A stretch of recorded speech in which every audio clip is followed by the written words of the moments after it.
여러분 안녕하십니까? 대한민국 대표 경제뉴스 뉴스플러스 시작합니다. 이틀째 중국 시장 상황과 연동이 되고 있는 우리 증시입니다. 시진핑 퇴진 시위가 어제는 이 시장 불안을 키운다는 시각들이 많았는데 오늘은 코로나 봉쇄가 조기에 끝날 수도 있겠다는 기대감으로 작용하고 있습니다. 우리 증시 주요 이슈들 문영민 기자와 알아보겠습니다. 문 기자, 어제 오늘 사이에 중국에 무슨 변화가 있었습니까? 시장 분위기가 좀 달라진 것 같은데? 방금 말씀해주신 코로나 시위 이슈도 있었지만요. 오늘 좀 우리 증시에 강하게 작용한 건 이 중국의 부동산 업체 자금 지원 방안 때문입니다. 예. 중국 증권감독관리위원회는 오늘부터 이 상장 부동산 업체의 인수합병 및 자금 조달을 재개하기로 결정했고요. 이후에 상장 부동산 관련 업체의 재융자 재개 그리고 리츠 역할 활성화 등 이 부동산의 어떤 유동성을 더 키울 수 있는 여러 방안들을 발표했습니다. 네. 사실 중국에서 부동산 산업이 차지하는 비중을 제가 좀 살펴봤더니 30% 가까이 됩니다. 그러니까 결국에는 부동산이 위기로 번진다면 국가 경제 위기까지 좀 확대가 될 수 있는 거죠. 예. 하지만 앞서 내놓은 은행권의 어떤 부동산 산업 자금 지원 정책과 함께 이번 자금 지원 방안이 그동안의 중국 이 부동산 리스크를 다소 안정시킬 수 있다라는 평가가 나옵니다. 우리 증시 역시도 이에 영향을 받아서 조금 동조화하는 현상을 보이면서 상승 마감된 것으로 풀이가 됩니다. 예, 그렇군요. 이 시위 부분과 관련해서는 지금 어떻게 앞으로 진행이 될지 다양한 시나리오들이 좀 나오는 것 같아요. 증권업계 시각이 어떻습니까? 크게 두 가지 시나리오를 제시하고 있습니다. 네. 우선 중국 당국이 제로 코로나 정책을 완화한다 이런 의견이 조금 더 많았는데요. 이 증권가는 이번 시위로 중국 당국이 받은 충격이 좀 적지 않을 것이라면서 이 국민의 반발감을 잠재우기 위해 완화 조치 카드를 꺼낼 수 있다 이렇게 평가했습니다. 해외 언론 역시도 중국인들의 시위가 제로 코로나 정책에서 벗어나는 촉매제가 될 것으로 본다 이렇게 평가했고요. 실제로 오늘 오후 12시를 전후해서 이 중국 당국이 제로 코로나와 관련한 브리핑을 할 것이라는 소식이 시장에 전해졌습니다. 그러자 0.5%대 상승세를 기록하던 중국 상해 종합지수는 갑자기 2%대 위로 상승폭을 확대했고요. 항생지수 역시도 장중 4%까지 상승률을 키웠습니다. 이 중국 국무원 국가위생위원회는 오늘 4시쯤에 브리핑을 했는데요. 60세 이상 노년층에 대한 코로나19 백신 접종률을 높이고 이 노인 백신 관련 특별 실무진을 구성하겠다 이렇게 발표를 했습니다. 이에 그동안 제로 코로나 정책 유지의 큰 이유 가운데 하나였던 낮은 노인 백신 접종률이 개선되고 결국에 방역 정책이 다소 누그러질 것이라는 기대감이 시장에 작용한 것으로 보입니다. 네, 사실 기대감을 시장에서는 갖고 있는데 결국 오늘 이 중국 코로나 방역 브리핑에서는 봉쇄 완화 같은 조치에 대해서는 사실 나온 게 없기 때문에 내일은 또 어떻게 흘러갈지 모르겠습니다. 중국이 지금 고령 인구가 3천만 명이 넘는다고 하기 때문에 지금 확진자가 역대 지금 사상 최고 수준으로 계속 치솟고 있는 상황에서는 굉장히 불안할 수밖에 없거든요. 걱정이 당연히 되겠죠. 근데 또 다른 시나리오가 지금 어떤 게 있습니까? 다소 부정적인 시나리오인데요. 연말 내에 연말까지 어떤 중국의 시위가 더 격화되는 양상 이런 시나리오를 좀 전망했습니다. 예. 특히 증권가는 시위대의 성격이 현재는 반봉쇄에 조금 더 가깝지만 이게 반정부로 바뀌는 상황을 우려하고 있습니다. 만약 시위대와 당국의 물리적인 충돌이 발생하고 또 중국 전역으로 확대된다면 이 중국 경기의 불확실성은 더욱 높아질 수밖에 없는데요. 이는 중국 경기 성장을 저해하고 또 안전자산 선호 심리가 더욱 커지는 결과를 초래할 수 있습니다. 이에 중국 증시를 비롯해서 우리나라를 포함한 아시아 증시의 변동성이 더욱해서 커질 수밖에 없는 환경이 조성되는 겁니다. 네, 당장 중국 게임 판호 발급이 다시 중단됐다고 하니까요. 중국 내 이 사회 갈등 국면이 좀 길어지게 되면은 어쨌거나 코로나 봉쇄만큼이나 좀 부정적인 영향을 예상해 볼 수가 있겠습니다. 오늘 주목할 종목은 어디가 있을까요? 오늘은 유가증권 시장에 상장한 대형주들의 어떤 상승세가 두드러졌습니다. 네. 삼성전자가 전거래일보다 0.8% 오른 6만 600원에 장을 마쳤고요. 같은 반도체 기업인 SK하이닉스 역시도 0.7%대 상승률을 보였습니다. 또 현대차와 기아, 이 자동차 기업의 주가 상승률 오늘도 좋았습니다. 또 그동안 좀 많이 빠지는 모습을 보여줬던 대표적인 성장주죠. 네이버와 카카오도 1% 이상의 상승률을 보이며 장을 마쳤습니다. 특히 좀 반도체 대형주로 이 외국인과 기관의 매수세가 계속해서 들어오고 있습니다. 외국인은 지난달 삼성전자에 대해서 1조 5천억 원 순매수했고요. 이번 달 오늘까지 4천억 원 이상 순매수를 유지했습니다.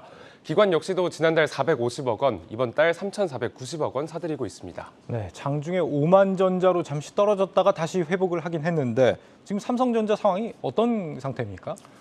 그렇게 좋게만은 좀 말씀드릴 수 없을 것 같습니다. 네. 증권가 얘기에 따르면 이 코스피가 현재 회복기이긴 하지만 변동성이 확대되고 있는 국면이지 않습니까? 네. 따라서 비교적 안정적인 종목이라고 여겨지는 이 대형주로의 수급이 좀 쏠리고 있다 이렇게 평가를 했고요.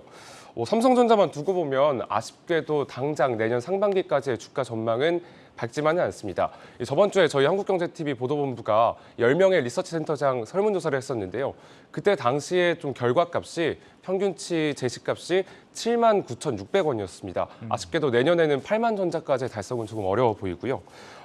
반도체 불황 아직까지 해소가 되지 않았고요. 또 메모리 재고 소진 역시도 내후년 돼서야 이뤄질 것으로 보입니다. 이에 따른 삼성전자의 실적 상승세가 한계에 다다를 수 있다는 부정적인 전망이 나오고 있는 상황입니다.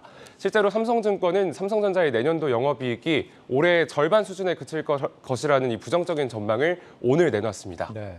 이 오늘 오만전자로 잠시 떨어졌던 이유이기도 한 것 같은데 또 다른 악재가 지금 수면 위로 떠오르고 있다는 거죠? 앞서 설명한 이 업황과 또 실적 이슈뿐만이 아니라 좀 현재 좀 수면 위로 오르고 있는 이슈가 있는데요. 바로 네. 보험업법 개정안입니다. 예. 일명 삼성생명법이라고 불리기도 하는데요. 만약 해당 법안이 통과가 되면 이 삼성생명과 삼성화재가 현재 보유하고 있는 삼성전자 주식이 시장에 대거 풀리게 될 것으로 보입니다. 이에 따라 삼성전자는 주가 하방 압력을 더욱 높일 수밖에 없습니다. 이 자세한 내용은 양현주 기자가 보도합니다. 고객의 납입한 돈으로 계열사를 지원하는 것을 막기 위해 현행법상 보험사는 계열사 주식을 총 자산의 3% 이상 갖지 못합니다. 논란이 되는 삼성생명법은 이때 자산평가 기준을 기존의 취득 시점이 아닌 현재 가격, 즉 시가로 하자는 내용입니다. 회계 처리 기준에 따라서 재무제표상 가액을 시가로 한다. 이것이 첫 번째고요. 실제 영향을 받은 국내 보험사는 삼성생명과 삼성화재 단 2곳. 개정안이 통과되면 삼성생명과 삼성화재가 가진 삼성전자의 주식 가치는 각각 31조 원, 5조 원으로 크게 뛰어 총 자산의 3%를 훌쩍 넘어섭니다. 3%를 제외한 나머지 21조 원, 3조 원가량은 모두 매각해야 하는데 이는 삼성전자 시가총액의 6.6%에 달합니다. 개정법상 유예기간이 최대 7년이라 하더라도 매년 3조 원 이상의 삼성전자 주식이 시장에 나오게 되는 겁니다. 삼성전자 주식이 대거 시장에 풀리면 삼성전자 주가 하락 등 시장에 큰 혼란이 있을 수 있다는 분석이 나옵니다. 이 같은 이유로 삼성생명법은 지난 19대와 20대 국회에서도 발의됐지만 임기 만료로 폐기된 바 있습니다. 주가가 상승하면 삼성생명이 매각해야 하는 주식 규모는 더 커집니다. 삼성전자 입장에선 경영 개선뿐 아니라 지배구조 개편에 따른 시장 안정화까지 함께 고민해야 하는 상황입니다. 이를 위해 삼성전자는 최근 보스턴 컨설팅 그룹의 지배구조 개편 관련 용역을 발주해 놓은 상태입니다. 지난 9월 기준 삼성전자 주주 총수는 601만 명으로 지난해 말보다 95만 명 이상 불어났습니다. 삼성생명법은 앞으로 법안 소위 전체회의, 법제사법위원회, 본회의 등의 일정을 남겨놓고 있습니다. 한국경제TV 양현주입니다. 네, 리포트에서 본 것처럼 이 보험업법 개정안이 통과되면 삼성전자 주식은 오늘 종가 기준으로 7년간 24조 원이 시장에 풀리게 됩니다. 증권가 이야기를 조금 더 들어봤더니 결국 대규모 매물 출회로 삼성전자의 주가 상승은 당분간 발목이 잡힐 가능성이 크다는 의견이 조금 더 지배적이었습니다. 반면 그동안의 지배구조 개선에 대한 불확실성이 해소되고 또 블록딜을 통해서 해외 유수의 기관 투자자가 해당 지분을 받아낸다면 오히려 삼성전자에게는 호재로 작용할 수 있다는 의견도 있었습니다. 증권가의 시각이 이렇게 엇갈리는 만큼 이른바 삼성생명법이 시장에 미칠 영향을 조금 더 지켜볼 필요가 있겠습니다. 네. 한 가지 소식만 더 들어보죠. 영국 경쟁당국이 대한항공과 아시아나항공의 합병을 사실상 승인했습니다. 지금 대한항공이 낸 이 자진 시정안을 원칙적으로 수용하면서 시장 의견을 청취한 뒤에 합병 승인 여부를 결정할 예정이다라고 밝혔는데 이걸 사실상 승인이라고 본다라는 거거든요. 지금 14개국 중에 9개국의 승인을 받았고 4곳이 남았습니다. 미국, EU, 일본, 중국. 합병 참 어려운 것 같습니다. 증권가 전망이 어떻습니까? 맞습니다. 당장은 좀 합병을 위한 순조로운 운항은 가능해졌습니다. 네. 다만 이제 말씀해주신 대로 4개국의 이제 승인이 남았는데요. 제가 좀 증권업계 이야기를 들어보니까 유럽연합의 경우는 영국과 비슷한 노선이 많아서 승인될 가능성이 우선 가장 크고요. 예. 또 중국은 현재 승인 절차가 진행 중이고 일본 역시도 막바지 단계에 접어들었다고 합니다.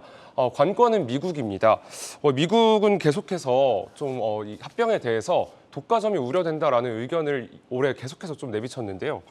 이에 따라서 증권업계가 좀 내놓은 전망은 미국의 결정이 내년까지 이어질 수 있다, 내년으로 넘어갈 수 있다 이런 우려를 내놨습니다. 예, 여기까지 듣겠습니다. 증시 프리즘 문영민 기자였습니다.